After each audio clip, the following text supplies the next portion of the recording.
Today's episode is brought to you by our sponsoring partner, the Campaign for Black Male Achievement. I want you to take a quick second and imagine what our nation would look like if we boldly invested in our neighborhoods and cities and showed young people, particularly Black men and boys, real opportunities to build upon their God-given assets and live their best lives possible. That's the work that the Campaign for Black Male Achievement and my dear friend Shawn Dove, CEO of CBMA, has been working on over the past decade. They've joined and supported thousands of leaders on the ground to elevate and accelerate this very vision and mission.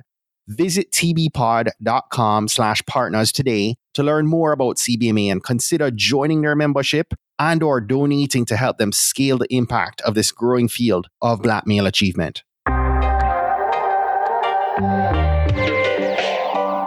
You're listening to the Trailblazers.fm podcast, where we'll explore the stories of today's successful Black professionals, entrepreneurs, and leaders. Join us to access the knowledge, resources, and tools of these accomplished professionals and come away with the know-how, confidence, and motivation you'll need to blaze your trail. And now, here's your host, Stephen A. Hart.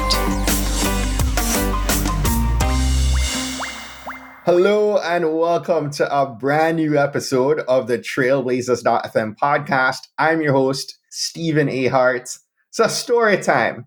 Back in August of this year, I had the pleasure of being a speaker for the third consecutive year at Podcast Movement 2019 down in Orlando. And I spoke to a crowd of 150, 160 people about how they could brand, market, and grow an amazing podcast while still working a full-time job. And I got off the stage and I spent maybe the next hour and a half talking with attendees at my talk who shared tons of positive feedback, many of who were seeking out additional, consulting opportunities and branding advice. And honestly, I thought the day could not possibly have gone better. But then I finally got to check in my email and I could not believe my eyes. It could not be. I was absolutely speechless. I had gotten an email from his team about being a guest on my podcast. Total shock, right? The team of world-renowned motivational speaker, pastor, educator, entrepreneur, and author, Dr. Eric Thomas, known to the world as E.T. the hip-hop preacher. His team reached out to me to be a featured guest on Trailblazers.fm. And yes, Eric is all that I just said just now and then some. But here's the thing. Eric is someone who I started listening to many, many years ago when I was at my worst, in my deepest, darkest valley, right? And when I started Trailblazers.fm, I remember writing down a list back in 2016 of my top 20 most desired featured guests that I wanted on the show. And you know where this is going, right?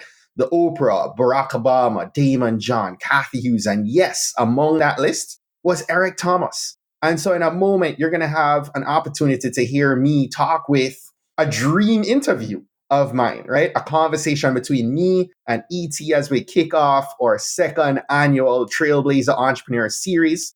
But I wanted to just start off with this nugget of wisdom for all our entrepreneurs. In fact, for everyone listening right now, here's my tip to you. Write down your life's vision and your big dreams, right? Write it down. I wrote down my top 20 most desired featured guests. Some of these desires, right? Some of the people on the list might never happen. Some of those conversations might not happen. But some might take several more years, but I'm confident that they will happen. And then some of them, you never know how God will deliver them to you, right? Like God delivered Eric to me at the perfect time. So write it down, allow God to work out your vision in his timing, as the Bible says in Habakkuk 2:2, right? Check that out.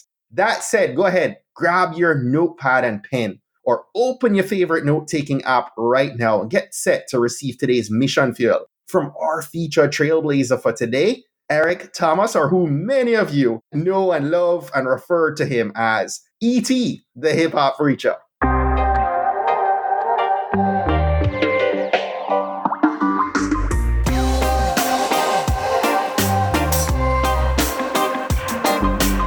Dr. Eric Thomas, known to the world as E.T. the hip-hop preacher. Hip-hop preacher, that's right. That's Mr. That's the real name. And Mr. Thank God it's Monday. Eric, I'm just so honored, brother. I'm so grateful, so excited to be sharing this conversation with you today. Thanks, man. I'm also honored, man, just, to meet the people who are responsible for me being number one in the world.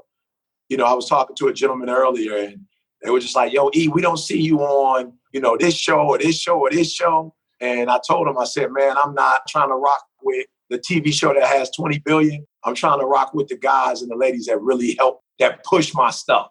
I'm trying to stay connected to people that help me. It's like, okay, everybody want ET now. I'm number one in the world, but I want to be connected to the people that are responsible for me being connected to the world. So thank you for rocking for 10 years, man. That's incredible. You know what I'm saying? Hey, Kobe Bryant had that kind of run. You talk about 10 years, man. That's just an extreme blessing. And I thank you for rocking with me and following me. And I thank you for being consistent enough to the fact that we are not just listening to each other, but now we're actually sitting down and chopping it up together. So thank you for your consistency. I'm going to come back and share a little bit more about that in a second with you. We start every conversation off on Trailblazers from a place of gratitude, right? Mm-hmm. And I just wanted to have you for a quick minute share an unexpected opportunity or a blessing that you're most grateful for in your life right now. Man, I'm most grateful for God telling me to go from inspirational speaker, to a businessman. Like I would have never thought that. So I'm in Cali, unexpectedly, just to learn from my boy Cole Hatter, who's killing the event space. So I'm just sitting down, like I actually go to Cali for a month and I'm just like in a hotel, wifey, the kids, they got home from, Jalen graduated from college. We usually do Christmas together. And I'm with Cole and Cole says something about money. I'm like, yo, Cole, bro, that's not, I don't do this for the money. He was like, what? I was like, I don't do this for the money. He was like, what? I said, I don't do this for the money. He said, no, you do this for the money. And I was like, you're not hearing me. He said, no, listen to me, Eric. The guy that's doing this, that's making millions and millions of dollars, and he's buying cars and watches and alcohol and throwing parties. You think that kind of money needs to be in his hands? Or do you think it needs to be in E.T. the Hip Hop Preacher's hand? Wow. I was like, wow. I never thought about that. Yeah. So he would say something. He'd go, I know you're not about the money. I said, oh, no, I'm about the money. I'm about the money, And what he was trying to get me to understand is, how many kids do you send to college, E? I said, probably about 4 or 5. He said, just think with an extra 30 million, how many more you can send. Wow. How many people who are homeless do you help, E? And I was like, maybe 1 or 2. He was like, think with an extra 30 million, how many more people you can help with $30 million? And I was like, you know what? I never thought about it like that. So that was an unexpected blessing. The end of 2018 is when we had that conversation. Now I'm a part owner of a solar company, part owner of a real estate conglomerate out of Chicago. We started a company with Extreme Execution, which is the disc values consulting thing we do. We've got a trucking company. Like we got our hands in like 7 different things. All of that now, man. Because of that conversation. Yeah. And just, man, I'm going to send you some pics. But wifey and I were able to help give the church probably about $250,000 to renovate a building and make it into a sanctuary. Marble floors, just the best for God, man. And so Cole hit me with, what if you had millions? What would you do? We're able to employ people, give people employment opportunities. So that was an unexpected blessing for me in the form of a conversation that has changed my life and prayerfully will change thousands of other people's lives. That's so powerful. Listen, for those people listening to this conversation right now, you probably are being introduced to Eric Thomas for the very first time. I always ask people to share their background. I knew it from listening to you in the mixtapes, and I'm actually going to stop right here. Everyone listening, I want you to write down in your note-taking app or on your paper by your desk, I want you to purchase The Secret to Success. Hands down, one of my favorite books. The reason that I am telling you to do so, it's a rich and captivating story about Eric's backstory, early parts of his life and his career journey. Listen to it in the audiobook version because Eric actually read the book and it's just so powerful. But for those listening who are being introduced to you for the very first time, give our Blaze Nation community a summary of your background growing up in the D. Yeah, just unfortunately, man, a troubled kid, man. Just confused. My mom got pregnant at 17, had me at 18. lied to me about who my biological father was. And I just think, getting that news, man, like just had an identity crisis, and didn't have the tools that I needed with the identity crisis, if that makes sense. I just didn't have the tools. And so very angry, defiant, took that to school, ended up getting kicked out of Detroit public school system, homeless for about 2.5 years, just wandering. And then a pastor came in my life and mentored me, helped me to get my GED, sent me to school. And I went from wandering to exploring. Who is E.T.? Why is he here? Why was I born at this particular time? What's my gift? How am I going to make way? And so that's the backstory. And because of so many people who stepped in to help that troubled boy, that angry, confused kid, I'm now doing the same thing for others. Like everybody, what's your passion? Pastor Willis said to me, you're going to be somebody. And all I'm asking you to do in return is to pay it forward. Yeah. So every video you see, every time you see me pumped and geeked and trying to pour into somebody's life at a school, it's because I'm paying Pastor Willis back, R.I.P. Pastor Willis, rest in peace. Yeah. Today, you just shared a snippet of the success you're now experiencing, but when did you first realize that you had the abilities, right, to become a really great speaker and entrepreneur? Yeah, college. I was in college. And, the 20-year-old, 18, 19, 20-year-old college student who hates speakers and going to church and doing all of that, those guys would come to my program. It was me, Ervin, and Trey Hayton, and we had something called Bell Tower. And it was a lot of other guys. In case they listen to this one day, the Masons and all those guys of the world, I don't want them to think I forgot about them, but the three of us kind of started it. And yeah, man, I would speak, and guys who like, I hate church. I grew up in church. I hate listening to speaking. Terrible. Would come and just sit at my feet, bro, and just be like, yo, E, that's fire. And it was raw. One of my first sermons was pimping ain't easy, but somebody's got to do it. How many licks do it take to get to the center of a sucker? Just growing up in Detroit, I was a music head, and just the environment. And so I was raw, but guys was like, yo, E, I like the fact that you speak a language that we understand. Like you don't speak over our head. It's not boring. It's relevant. So I realized in college that while I may not have been the best speaker on campus, I knew I had a lane that was unique to me that nobody else was in at that time. Wow. I shared with you at the top of the call before I start recording. I've been listening to you for easily 10 years, right? I've shared it several times on the podcast, but summer 2008, I lost my business. I lost 7 figures in net worth, went beyond broke like 3 weeks into my marriage. And I wish I could say I rose out of that quickly, but it was like several like dark, silent years that followed that whole bit. And it was in that season, it was in that searching that kind of hit up on one of your initial mixtapes, right? And I probably played that mixtape like a gazillion times, man, when I was in the car trying to hustle, just trying to figure out, right? And the thing that you really helped me to kind of navigate through in that season more than anything was a negative mindset, right?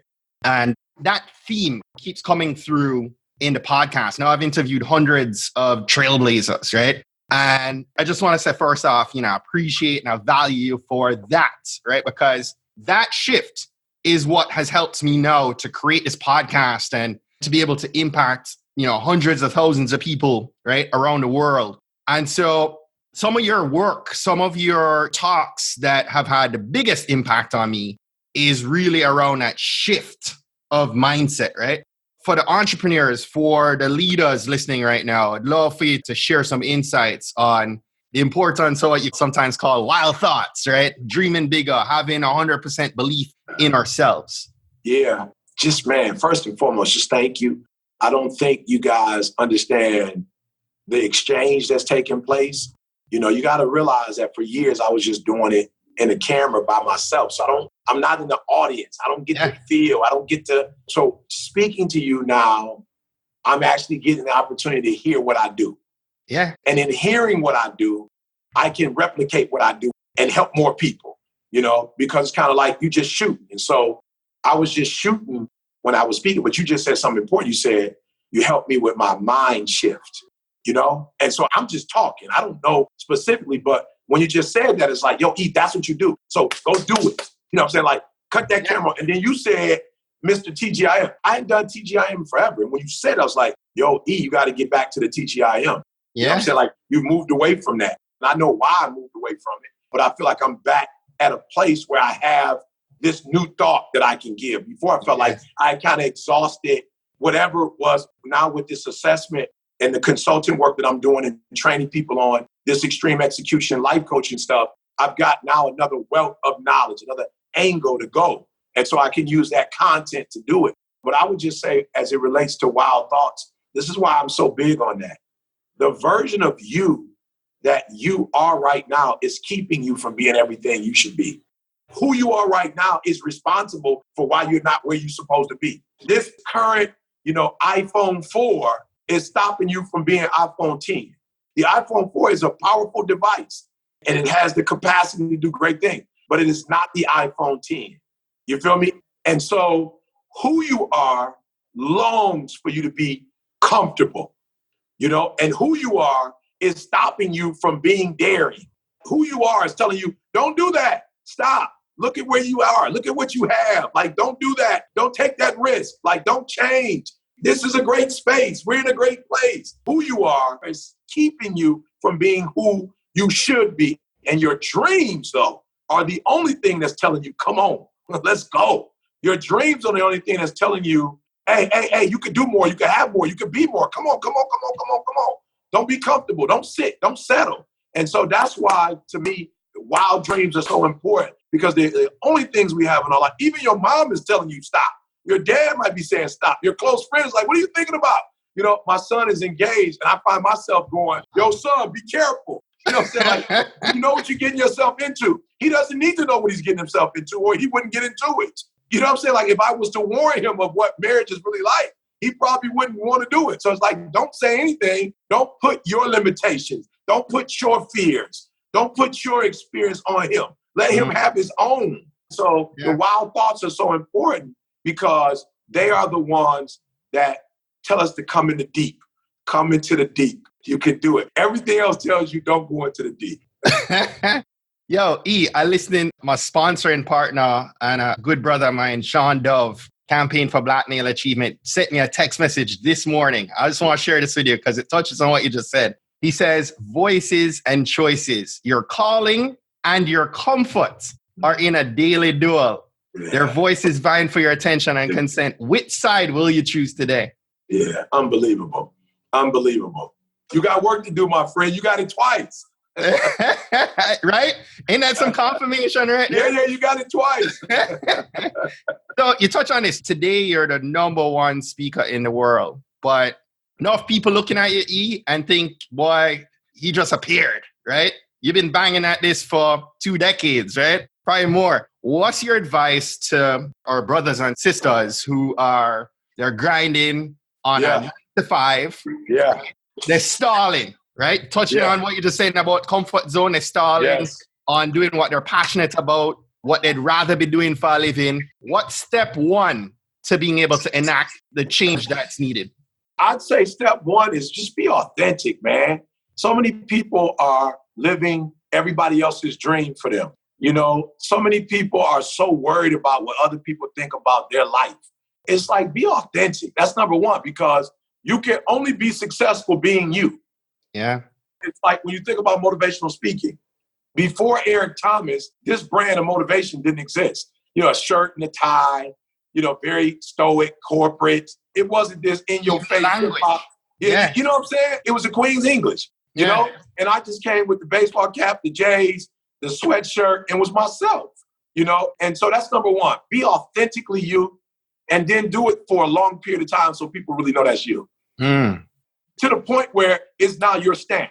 It's your blueprint. It's your fingerprint, And then I would just say, after you do it consistently, take pride in your craft. Man, I know a lot of people who do what I do, and they are more on the talent side than they are the skill side. It's like, I was born with this voice. I was born with this bass. But the language now that I use is not, I'm sorry. When I tell you the skill, I've honed this.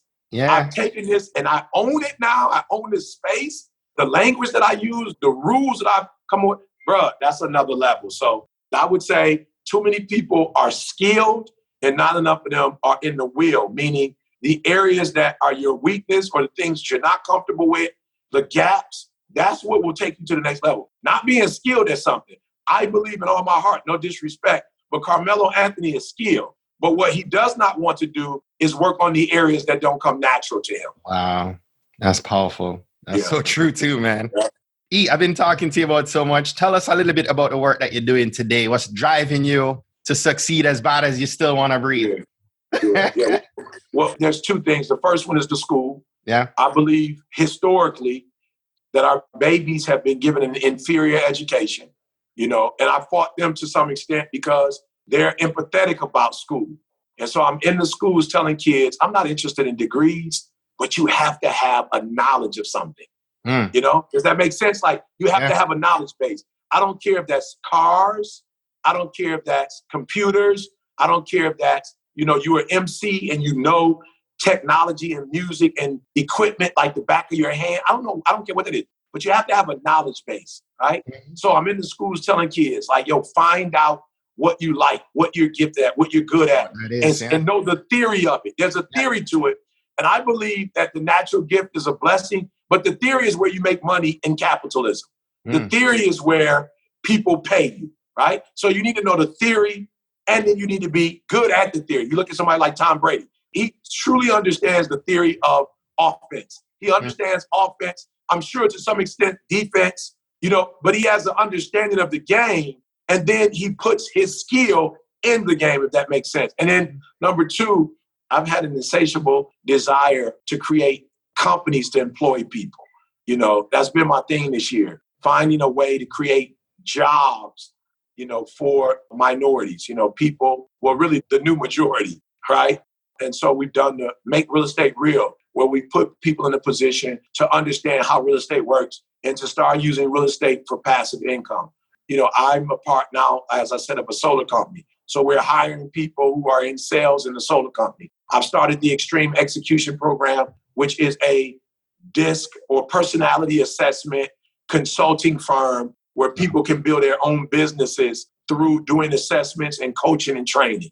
I had a young lady in my church who was on assistance, single parent mom, 3 kids, teenage daughter, and 2 younger sons, who just last month made $7,000 through coaching. Wow. She found a way to coach guys who are in the G League and kind of show them why they're not in the NBA from a at least drive and will standpoint and what skills they lack. And guys are using it, and one guy just got an offer, Wow. So that's my new thing. It's like, what it's like to have financial freedom. You said you being a 7-figure earner, what it's like when you have 7 figures, just the freedom of being able to, if you need to travel. I never forget, I got a call from, there's so many calls, but I just got a call from Diddy to come and speak for the Revolt hookup. And it was like, I can't make it because I've got a conference I got a conference in New Orleans. But to my point, if I could get up right now and fly to LA and spend a couple hours with him and fly back, I got enough money for a hotel. I got enough money for a flight. I have enough money for an Uber, to get to his house. And so I remember there was a time though when I had opportunities, but I didn't have the money to invest in those opportunities. Wow. And so I want to be able to do that for others. I want them to taste what financial freedom is like. I've gone to restaurants and said, I want the dinner portion. I want the dinner portion. And they're like, the dinner portion is more. I was like, I never said anything about price. I just said I wanted the dinner portion. Right. I'd like to switch the menu up. Well, that's an extra cost. I never said I wanted it for free. I never asked you about that. I just told you that I want to sub out this for this. Yeah. And I remember there was a time I couldn't do that and leave a generous tip. Yeah. There was a time I couldn't do that. And so I want to help other people who are good people who like to work, but unfortunately have to work for people who don't care about them and who are not looking out for their best interests. That's my new thing. I want to create industry so that people can have jobs that they love, or even if they don't love it, it's not breaking their back. It's not something that is keeping them from studying if they want to go back to college, spending time with their families, taking vacations. Like I want to give people meaningful work, and I want to put them in a position where this is just one of the 6 streams of income that you're going to get, because it's going to take 7 streams to become a multimillionaire, you know? Loving that. Let me ask you a question. How have you attract, and you even spoke about this in one of your books about, the transition to getting the right support and right team around you. How have you gone about attracting and nurturing and empowering the people that you bring on to help build a business? Yeah, I think for real, while this may sound arrogant, I say it with all humility. I think people are willing to work hard when they see their leader work hard. When they see their commander-in-chief give 120%, like they'll tell you, I'm the oldest, but nobody still outworks me. Like nobody's still getting up at 3 o'clock in the morning. You know what I'm saying? Like, You're still doing 3 o'clock in the morning, E? Yeah, nobody's doing that. These millennials aren't doing that.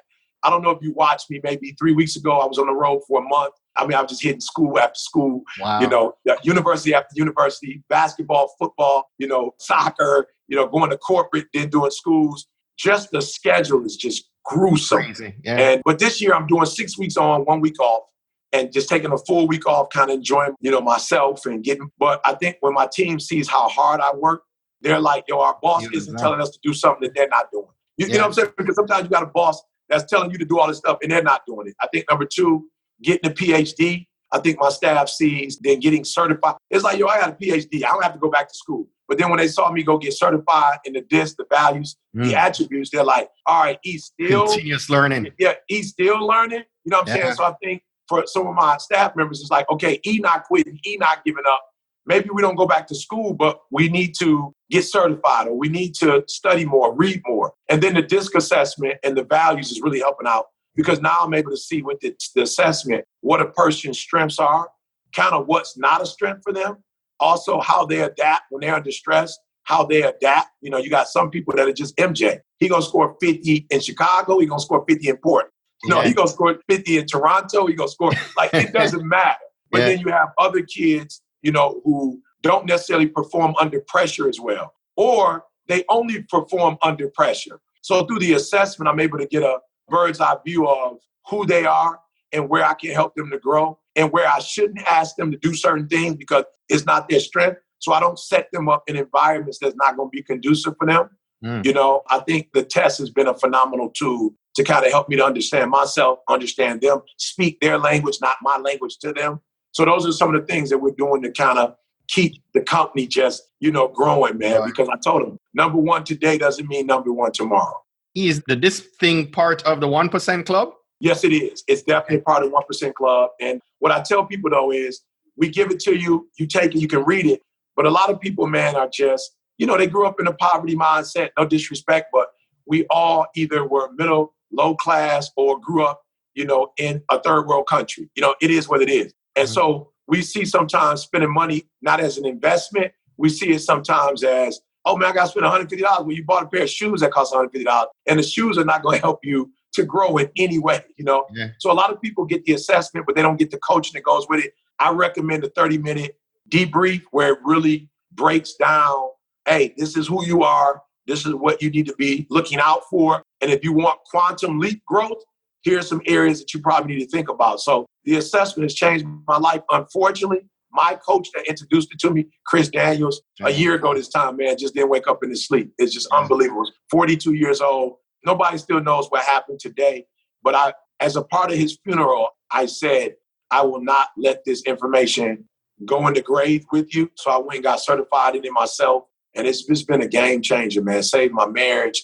It has saved, my relationship with my children, my staff. It's just been an amazing tool. For a minimum cost, it's just an amazing tool. And they only taught us to really know it, but I've turned it now into a multi-level marketing situation where people can not only make money coaching, but make money as they continue to share it with other people. Yeah.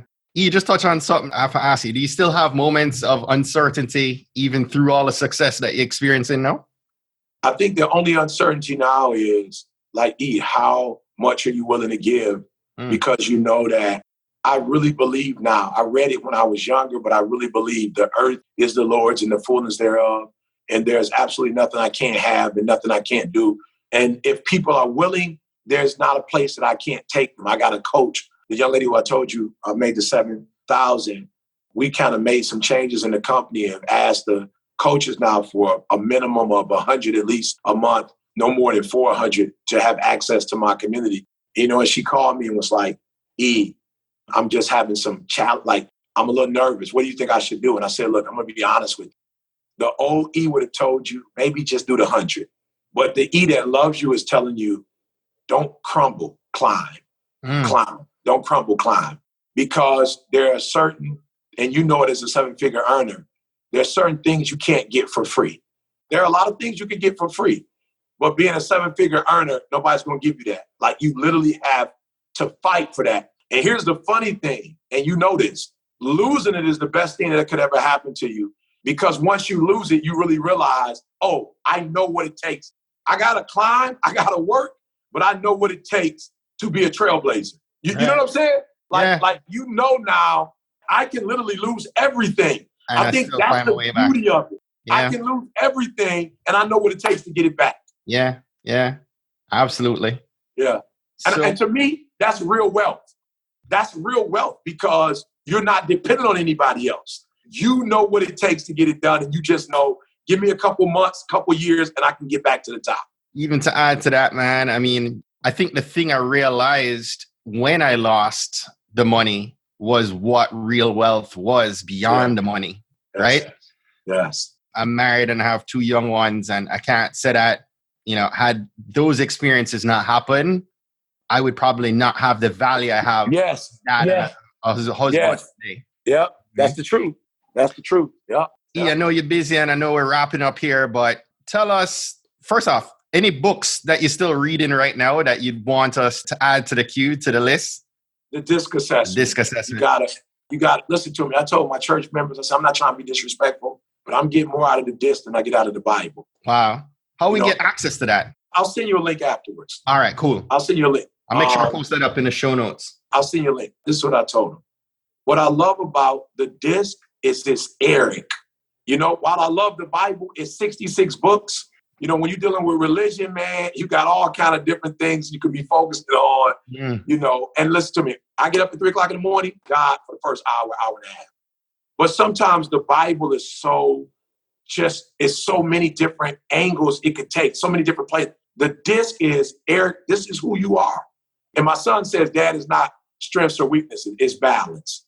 So when my son says, Dad, you overuse, what we do, we overuse our gifts sometimes. And then we underuse our gifts at times. So he was like, there's no strength or weakness, Dad. The reality is you are a people person.